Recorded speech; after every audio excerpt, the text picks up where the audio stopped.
Aleluia. Encontrou, irmão? Glória a Deus. 1 Tessalonicenses capítulo 1, a partir do verso 8. Diz assim: porque a partir de vocês, a palavra do Senhor repercutiu não só na Macedônia e na Caia, mas a fé que vocês têm em Deus repercutiu em todos os lugares, a ponto de não termos necessidade de dizer mais nada a respeito disso. Porque, no que se refere a nós, as pessoas desses lugares falam sobre como foi a nossa chegada no meio de vocês e como, deixando os ídolos, vocês se converteram a Deus para servir o Deus vivo e verdadeiro e para aguardar dos céus o seu Filho, a quem Ele ressuscitou dentre os mortos, a saber, Jesus, que nos livra da ira vindoura. Amém? Glória a Deus. Paulo aqui, queridos, está falando aos Tessalonicenses, principalmente, pela maneira como eles rapidamente se converteram ao Senhor.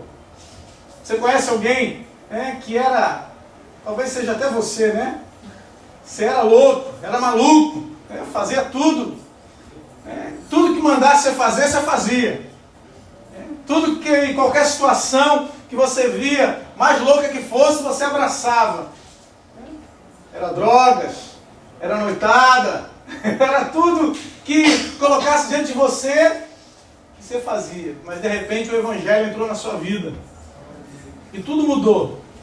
E da mesma forma como você abraçava aquilo que era contra Deus, agora você abraçou o Evangelho da graça, de forma tão ávida, com tanta vontade, que as pessoas agora ficam chocadas diante da transformação que você passou.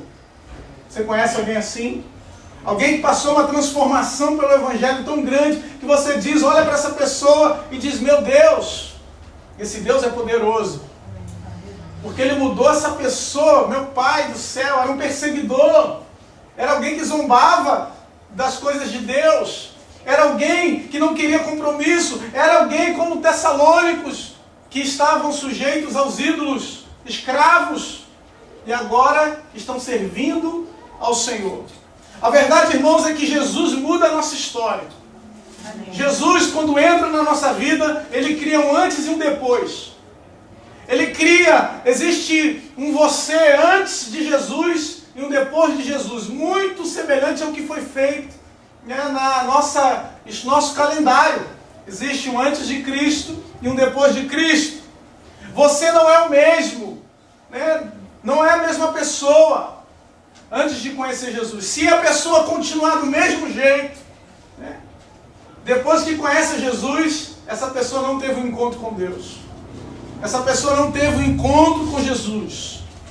A Bíblia toda, nós dividimos, olhamos em épocas, em histórias, e o homem hoje divide também a história em ascensões, em quedas, em reinos que se levantam, reinos que caem, poderes que se sucedem, monarcas que assumem o poder, situações que nós olhamos e que talvez convulsionam aquele país ou aquela situação, que transtornam o mundo, guerras e rumores de guerra. Quantos não perderam a fé depois da Segunda Guerra? Quantos não se afastaram do Senhor depois de olhar o que foi feito aos judeus, por exemplo, ali no Holocausto, como se levantou aqueles que eram contra Deus e viram e não tinham mais esperança na humanidade, porque a humanidade estava corrompida e está corrompida pelo pecado. Muitos acreditaram no passado, na esperança talvez de uma revolução, ou quando olhamos para a Revolução Francesa e nos é ensinado a olhar aquilo com grande esperança de um futuro melhor. A esperança de que os ideais de liberdade, igualdade, fraternidade, eles se estabeleceriam um dia. E por isso muitos deram a sua vida. No futuro que vemos é a guilhotina, cortar a cabeça, acabar. E o que gera, o homem gera no seu esforço de buscar igualdade, no seu esforço de buscar justiça, no seu esforço de buscar direitos. Muitas vezes é injustiça, morte, destruição. Somos, irmãos, capazes de criar igrejas e de soltar bombas. A humanidade é essa, somos nós. Muitas vezes somos ambíguos. Muitas vezes estamos na igreja e quando saímos da igreja, pecamos contra Deus. Muitas vezes estamos aqui no altar, na frente, chorando, quebrantados diante de Deus. E quando saímos do altar, quando saímos da presença, quando na nossa cabeça está, não estamos aos olhos de Deus, nos afastamos dele. Um dia, um irmão estava trabalhando aqui na obra de Deus, eu estava andando no catete atrás desse irmão e esse irmão não me viu. E de repente esse irmão esbarrou numa senhora. E esse irmão começou a falar tanto palavrão para essa senhora que eu fiquei com vergonha, eu falei, vamos me esconder, vai que alguém diz que aquele rapaz ali serve lá na minha igreja. E às vezes nós ficamos até constrangidos. Nós dividimos a história em um antes e um depois. Queremos descobrir que data foi, qual era o propósito, por que os portugueses chegaram no Brasil, será que eles tinham algum outro intento, será que realmente eles descobriram o Brasil? Queremos descobrir isso. Mas será, irmãos, que Deus conta a história como nós contamos? Será que Deus olha para a história como nós olhamos? Será que Deus olha para a tua história como você olha? Talvez você conte a sua história com o dia que você nasceu, o dia que você casou, o dia que teu filho nasceu. Talvez você divida a história dessa maneira, o dia que você formou na faculdade, o dia que você conseguiu aquele emprego que você sonhava. Foram dias maravilhosos na sua vida. Talvez você conte a história desse jeito. Talvez você lembre da história só das coisas ruins. O dia que tua mãe morreu, o dia que teu pai se foi, o dia que a pessoa que amava, que você depositou esperança, depositou e investiu num relacionamento e aquela pessoa te traiu, aquela pessoa se afastou, aquela pessoa pediu para terminar. Talvez você só lembre de coisas ruins. Na nossa história existem coisas boas e também existem coisas ruins. Na história de todo mundo vão ter coisas agradáveis e momentos também desagradáveis. Somos humanos, estamos no mundo. Apesar de sermos cristãos, irmãos, apesar de sermos espirituais, apesar de termos e buscarmos a um Deus que é vivo, que nos ama, que está presente conosco, vamos passar por vales, vamos passar por desertos, vamos passar por dificuldades. Por que eu estou falando isso, irmãos? Porque Deus não olha a história como nós olhamos. Deus não conta o tempo como nós contamos.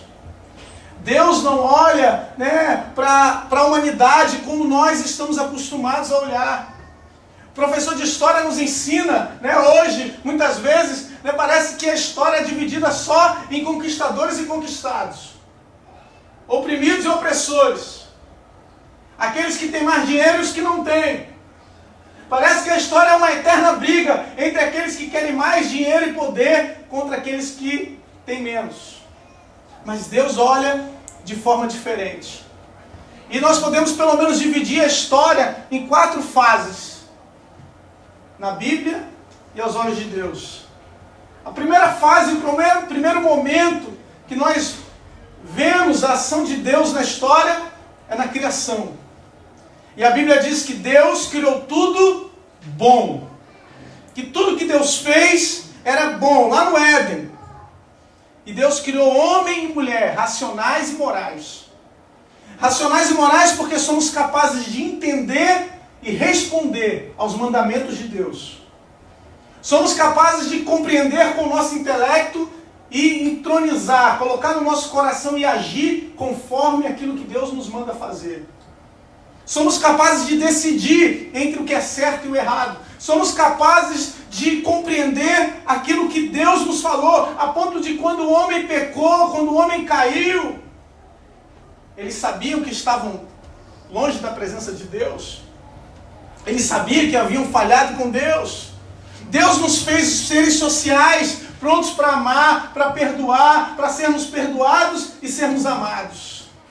Deus nos criou seres capazes de responder aos mandamentos de Deus, responsáveis e que somos então capazes de dominar a natureza, de exercer esse domínio que Deus nos deu, essa capacidade.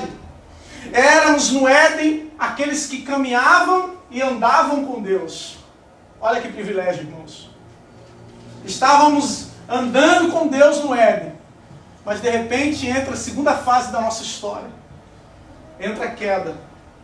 Entra o momento em que nós nos afastamos de Deus, porque demos ouvidos às mentiras de Satanás. E por causa disso o homem foi expulso do Éden. Foi colocado para fora daquele lugar em que ele tinha intimidade com Deus, daquele lugar em que ele conversava com Deus, em que ele podia ouvir a voz de Deus.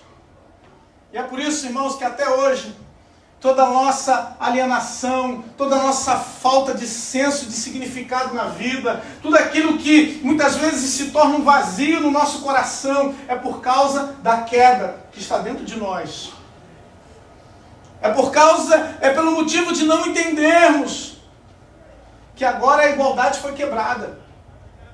Homem e mulher que andavam juntos no paraíso, homem e mulher, mulher que foi tirada da costela de Adão, que foi tirada do lado de Adão, que andava ao lado de Adão.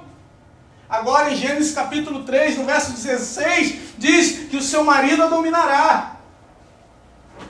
Agora, a maternidade se tornou uma dor para a mulher. Agora, aquilo que era uma bênção, o relacionamento entre irmãos, se tornou ódio mortal, a ponto de Caim matar Abel. Agora, até a natureza, até o solo, até a terra foi amaldiçoada. Por causa da nossa queda, por causa do nosso pecado. A natureza ficou fora dos eixos, irmãos, por causa do nosso pecado. Agora o homem tinha que labutar, agora o homem tinha que trabalhar, agora o homem tinha que lutar contra as probabilidades para poder plantar e colher. Se antes era um jardim regado, cuidado por Deus, agora era uma luta eterna contra as forças da natureza. Para a gente se estabelecer, nós precisamos lutar todos os dias. Para você vencer, hoje você precisa lutar todos os dias para você conquistar, para você dominar, para você conseguir, por causa da nossa queda. Porque lá atrás, o homem pecou contra Deus. O homem abandonou a administração responsável. E por isso, hoje, o que nós estamos vendo é a natureza se deteriorando. É cada vez mais rios poluídos, marés, a atmosfera sendo cada vez mais degradada. Estamos vendo cada vez mais a terra sendo destruída, muitas vezes por causa do nosso comportamento caído, egocêntrico, que nós muitas vezes queremos mais e mais. Um egocentrismo desastroso que nos leva à morte, que nos leva ao pecado, que nos leva a nos afastar de Deus. Mas graças a Deus, queridos, que Deus é misericordioso. E entra um terceiro movimento, e esse movimento na história é um movimento que parte de Deus para nós. É o movimento da redenção de Deus. Deus planejou a redenção. A redenção de Deus começa quando nós olhamos, por exemplo, para a vida de Abraão. Quando Deus chama Abraão, eu vou fazer de ti uma grande nação. Sai da tua terra, sai da tua parentela. Eu vou te levar para um lugar que você não sabe, que você não conhece. Eu vou fazer de ti, olha para as estrelas dos céus, vê se pode contar. Assim vai ser a tua descendência. Deus começou a nossa descendência, a nossa filiação lá atrás, porque Ele tinha um plano para nós. Ele começou um projeto de redenção.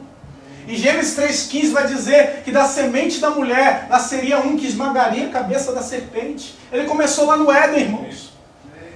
O plano de Deus começou lá atrás na tua vida. Ele já havia planejado, não foi um acidente você ter chegado até aqui, não foi um acidente a salvação ter chegado até você. Deus planejou. Deus colocou tudo à nossa disposição. E agora esperamos um quarto movimento de Deus, que é o movimento da consumação.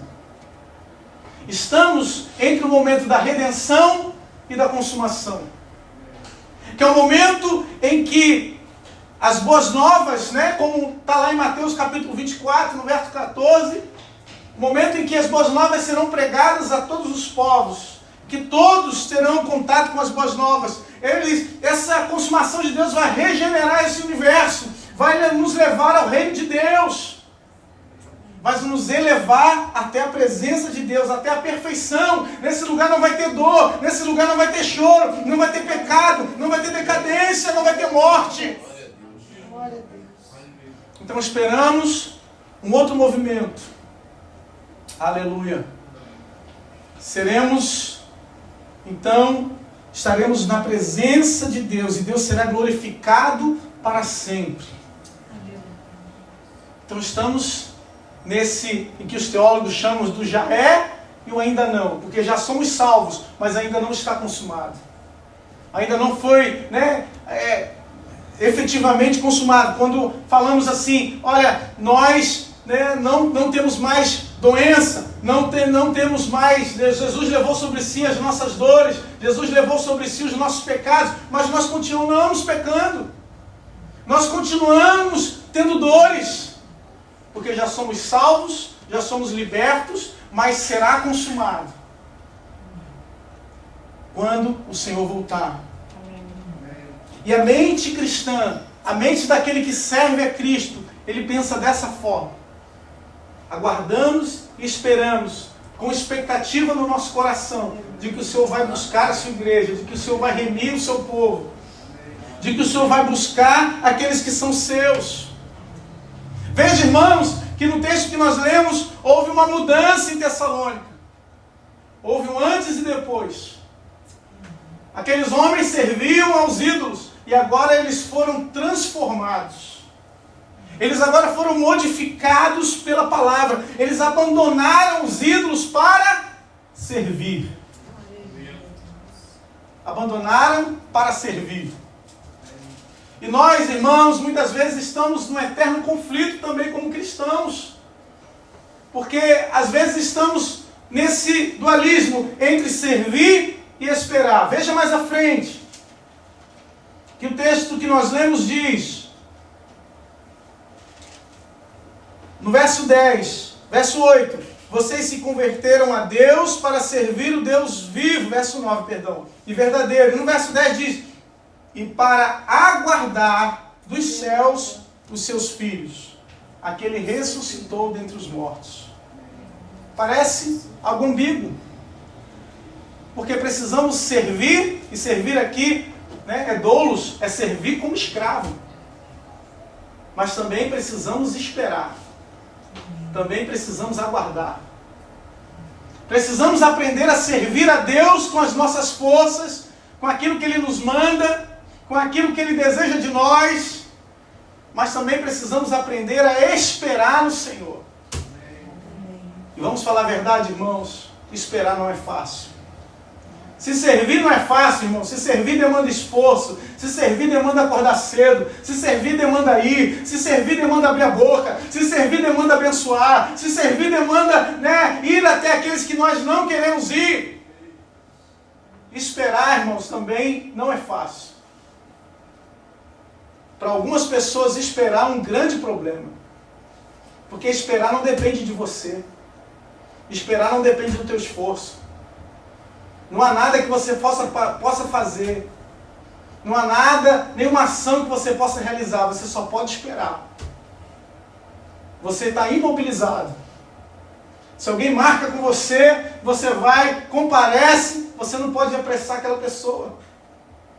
Se alguém diz para você, olha, estou indo, eu estou no trânsito, você não tem como abrir o trânsito para aquela pessoa passar.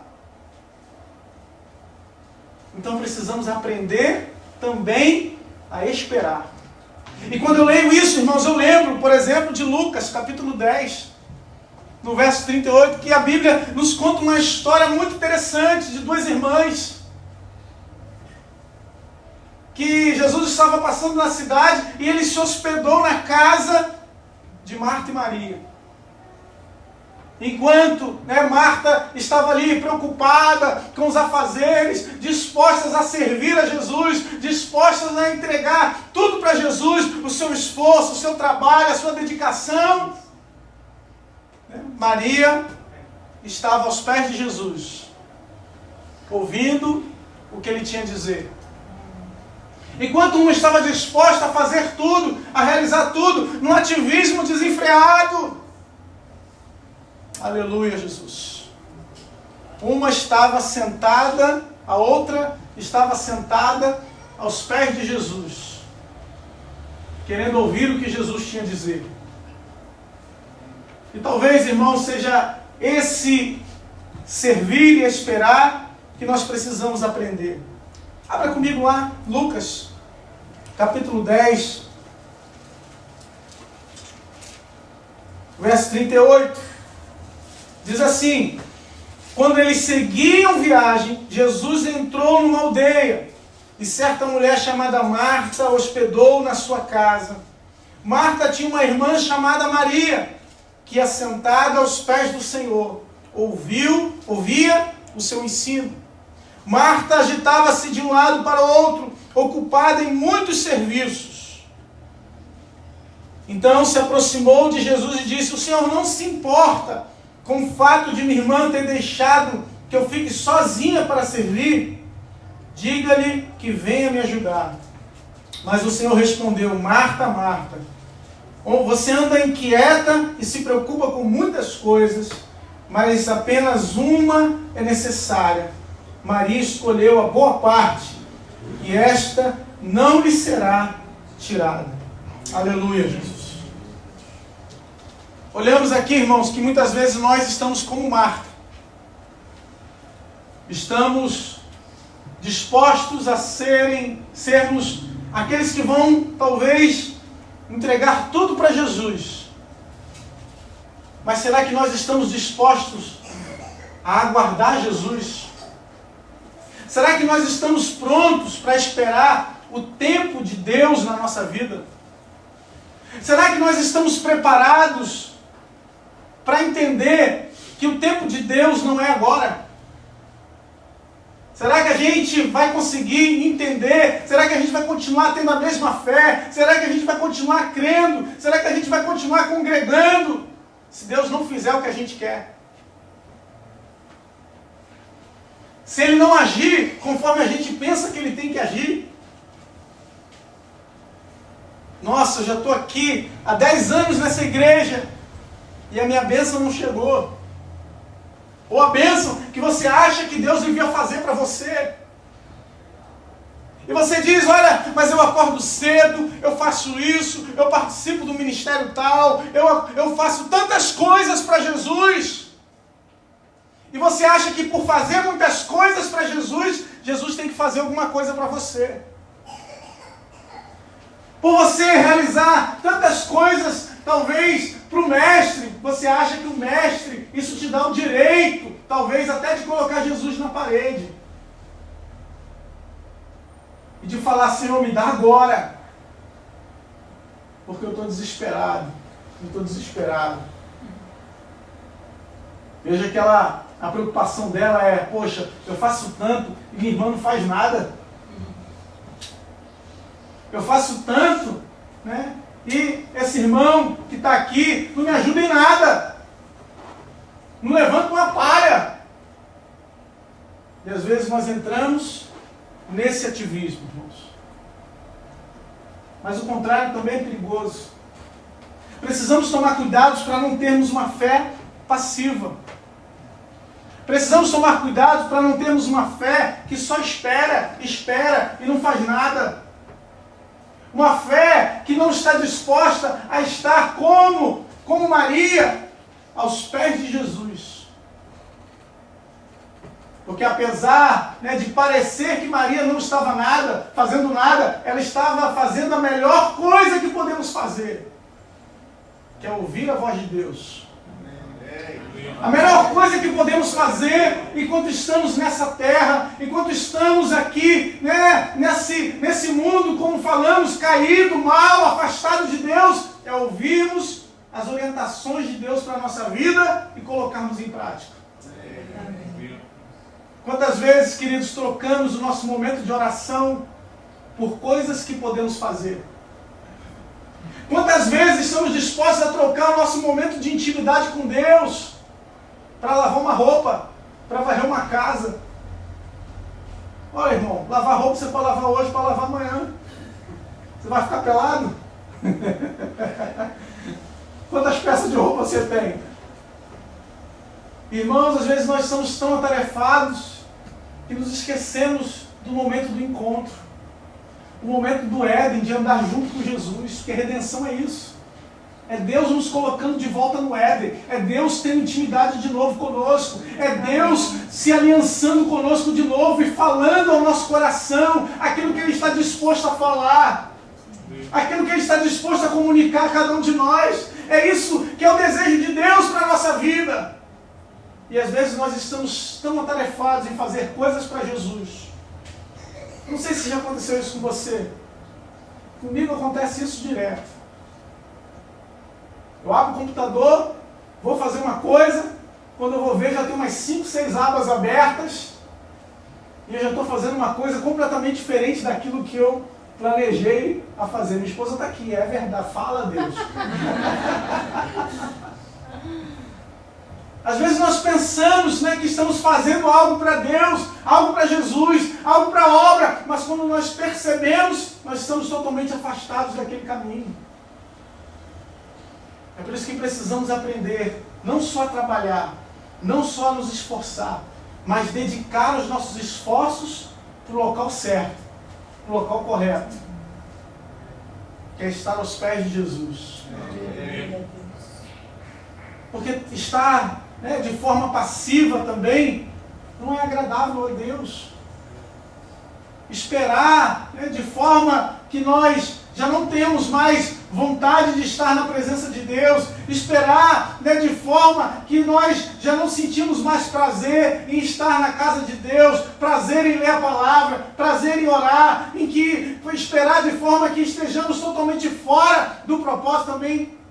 Não é isso que está, né? Não é para isso que nós estamos aqui. Estamos aqui porque queremos estar aos pés de Jesus. Estamos aqui porque queremos escolher a melhor parte. E a melhor parte é ouvir a voz de Deus. Irmãos, Paulo, quando esteve com os Tessalônicos, ele trabalhou, irmãos. Se você abrir aí Tessalonicenses, 1 Tessalonicenses 2,9, por exemplo, Paulo vai falar, olha, quando eu estive com vocês, irmãos, os irmãos são testemunha que eu me esforcei, eu trabalhei, eu me fadiguei. Dando a entender que Paulo parece que trabalhou até de forma secular, se esforçou para que a mensagem de Deus fosse pregada. Para que a palavra de Deus chegasse ao coração dos Tessalônicos. E agora ele colheu os frutos. Colheu os frutos do seu esforço. Colheu os frutos do seu trabalho. E o que Satanás quer fazer conosco, queridos, é justamente isso, trabalharmos e não vermos fruto. É nos esforçarmos, né, como eu falei, abrirmos várias, talvez, frentes de trabalho e no final a gente olhar para o final do nosso dia e dizer, o que eu fiz? Nada.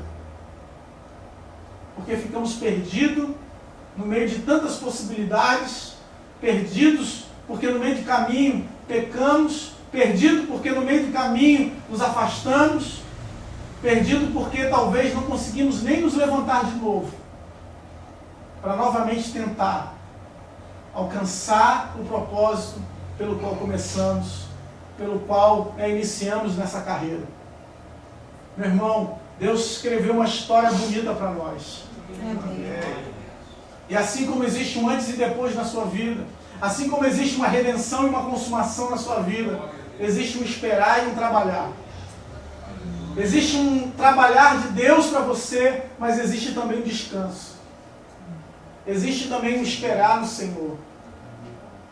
Precisamos aprender então, amados, a esperar de forma ativa e trabalhar de forma passiva. Como é que é isso, pastor? É trabalhar crendo que só podemos realizar até onde as nossas mãos permitem, porque aquilo que não conseguimos, existe um Deus que pode. Amém. Aquilo que não conseguimos realizar, existe um Deus que pode fazer além. Mas também precisamos esperar de forma ativa, como Maria. Esperar com os nossos ouvidos atentos, para ouvir a voz de Deus, para escutar quais são os planos e os propósitos dele para nós, para entendermos que existe um Deus que nos ama, que tem um propósito conosco. Aleluia! Um Deus que é maravilhoso, que nos abraça, que nos acolhe, que está ao nosso redor, que está junto conosco. Ele é Deus conosco, Deus presente. Por isso, queridos, que esperar e trabalhar estão de mãos dadas. Esperar e trabalhar, ou trabalhar e aguardar, esperar, estão de mãos unidas. Porque precisamos então ter um equilíbrio entre o que fazemos para Deus e esperar aquilo que Deus pode fazer por nós. Aquilo que Deus pode realizar por nós. Talvez possamos afligir o nosso coração por coisas que deixamos de fazer. E talvez isso sejam coisas que mais nos afetem. Coisas que talvez, pessoas que passam na nossa vida e você diz, olha, eu queria tanto ter falado uma palavra para ela. E às vezes a covardia não deixa. Às vezes chega na hora, não vem uma palavra, porque você fica esperando, talvez o céu se abrir, Deus falar no teu ouvido e dizer, diga assim para a minha serva. Eis que te digo, serva. Talvez você fique esperando esse tipo de maneira de Deus falar contigo e Deus te usar. E daí aquela pessoa vem, se abre contigo, vai embora, e você fica, poxa, mas eu poderia ter falado tanta coisa para ela. Mas talvez se você começar simplesmente abrindo a tua boca, simplesmente lembrando de situações que você viveu no passado, e tentando aplicar isso na vida dessa pessoa, talvez já fosse Deus falando, irmãos. Simplesmente sendo você mesmo, talvez já fosse Deus falando. Às vezes, queridos, nós imaginamos que Deus vai nos usar de tantas maneiras, mas às vezes é na nossa fraqueza que Deus nos usa. Às vezes, quando nós abrimos o nosso coração e falamos de coisas que nós não conseguimos, talvez seja essa a resposta que o irmão está precisando. Talvez seja essa a resposta de Deus para a vida de alguém. Quando você abre o teu coração e você confessa, quando você diz, olha, tem tanta coisa que eu não consigo fazer. Essa semana eu acordei e não consegui realizar tal coisa. Essa semana eu me levantei e eu não consegui me manter firme na presença de Deus. Talvez seja isso. Porque caímos e nos levantamos. Existe um processo de Deus na nossa vida, assim como houve na humanidade. Um processo todos os dias de queda e de levantar. De queda e de redenção. De queda e de redenção. Porque todos os dias pecamos, irmãos. Todos os dias pensamos mal de alguém. Todos os dias somos egoístas. Todos os dias queremos o máximo para nós. Vamos falar a verdade, irmãos. Você entra numa van, só tem 2 lugares. Um lugar é perto da janela e o outro é fora da janela. Qual que você escolhe? O lugar que está espremido ou o lugar mais confortável perto da janela? Às vezes a gente fala, olha, eu penso no próximo. Hoje em dia está na moda empatia. Mas na verdade o nosso coração é corrupto. O nosso coração é mentiroso. O nosso coração é enganoso, como a palavra de Deus diz. E na verdade, no fundo, o que a gente quer é mais para nós. É por isso que somos assim quando estamos longe da graça de Deus. E a mentira que Satanás quer dizer para a gente é, você não pode ser santo.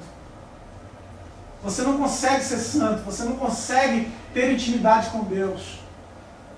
A mentira do inferno para nós hoje é essa, tentando nos afirmar todos os dias que é impossível para nós nos aproximar do Senhor. A mentira de Satanás é: se esconde, faz como eles fizeram no Éden, fica longe de Deus, porque Ele é santo. Se esconde entre as folhas. Aleluia. Mas esse Deus nos conhece pelo nome. Amém. Quando Ele se aproxima dos homens, do homem e da mulher no Éden, Ele começa a perguntar por eles, e é assim que Deus fica quando nós ficamos dias sem orar, quando nós ficamos dias sem falar com Deus. Ele fica perguntando o teu nome, porque Ele não te força, irmão. Ele não me força. Ele fica perguntando: cadê você que não compareceu no lugar do encontro? Eu estava lá. Cadê você que não estava presente na hora marcada? Eu estava lá. E às vezes Deus pergunta para a gente: cadê você? Cadê você, Tânia? Cadê você, Marcelão? Cadê você, João Paulo? Eu marquei contigo, tu não foi. E ao invés de nós esperarmos, nós estamos fazendo Deus esperar, irmãos. A gente está fazendo Deus aguardar. E a gente diz: mas esse Deus não me abençoa. A gente fala: como é que pode? Esse Deus não tem me abençoado. Quanto tempo a gente já fez Deus esperar na nossa vida? Porque a gente não comparece no lugar do encontro, não comparece no lugar da presença.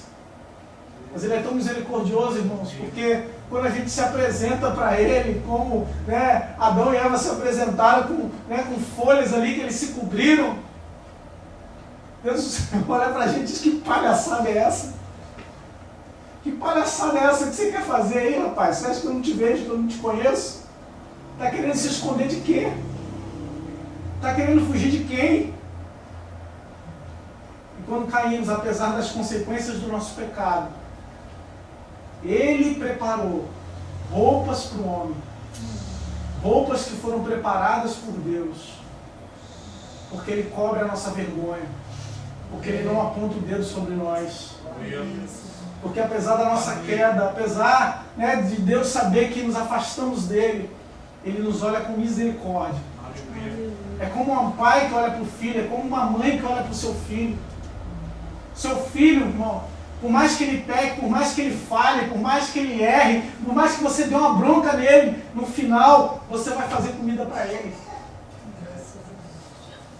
No final você não vai deixar teu filho com frio na rua, tu não vai deixar teu filho sem sapato, tu não vai deixar teu filho, tu vai trancar a porta e deixar teu filho lá de fora, tu não vai fazer isso. Deus tem misericórdia de você. Se você tem misericórdia do teu filho, imagine a misericórdia de Deus sobre a tua vida. Imagina a misericórdia de Deus sobre nós. Porque apesar de sermos pecadores, existe um Deus que nos ama. Quando estamos dispostos a pedir esse perdão, acessamos o perdão de Deus. Acessamos o lugar que Deus tem para nós. Os tessalônicos encontraram esse lugar e a notícia se espalhou, irmãos. Para a notícia se espalhar, a gente não precisa de muita coisa, a gente precisa de compromisso. Para a notícia se espalhar, a gente precisa de mudança de vida, de mudança de caráter, de ser reconhecido como cristãos, de sermos chamados de povo de Deus verdadeiramente, de passarmos na rua e olharem para nós e dizer: lá vai um homem e uma mulher de Deus. É esse o testemunho que muda. Ih, estou passando a hora. É esse o testemunho que transforma. Quando muitas vezes nós estamos querendo mostrar uma máscara espiritual, colocamos uma roupa bonita, e é muito bom andar arrumados. E agora está frio, com frio que é bom, né, irmão? A irmã bota uma bota bonita. É muito bom andarmos bem vestidos. Mas às vezes nós nos escondemos debaixo da roupa, nos escondemos debaixo de uma aparência de santidade, quando na verdade estamos indo todo enfeitado para a presença de Deus. E Deus está olhando para nós e perguntando: que palhaçada é essa que você está fazendo? Eu conheço você, rapaz. Antes que tu fosse formado no ventre da tua mãe, eu já te conhecia, já te sondava. Tu acha que teu filho consegue te enganar, irmão? Teu filho, né, pode falar, né, com alguém, pode, né, ser um grande astro. Pode falar tantas coisas as pessoas acreditarem, mas quando olha para a mãe sabe o que o filho está fazendo. A mãe sabe, né, o pai e a mãe sabem o que o filho está realizando, quais são as intenções. Esse Deus nos conhece, irmãos. E Ele conhece muito mais porque Ele sonda o nosso coração. Mãe e pai conhecem por conviver, mas esse Deus te conhece por habitar dentro de você. Ele habita dentro de nós. O seu Espírito mora conosco. Aleluia. E é isso que é maravilhoso para mim, irmãos. Porque apesar de cairmos tantas vezes, quando nós arrumamos a casa, quando nós arrumamos a sala, Ele entra na nossa casa e nos visita. Ele entra na nossa cidade, no nosso coração, e entra na nossa casa. Às vezes a gente está tão preocupado em fazer coisas para Ele, e o nosso coração está tão agitado, e Ele está lá dentro morando.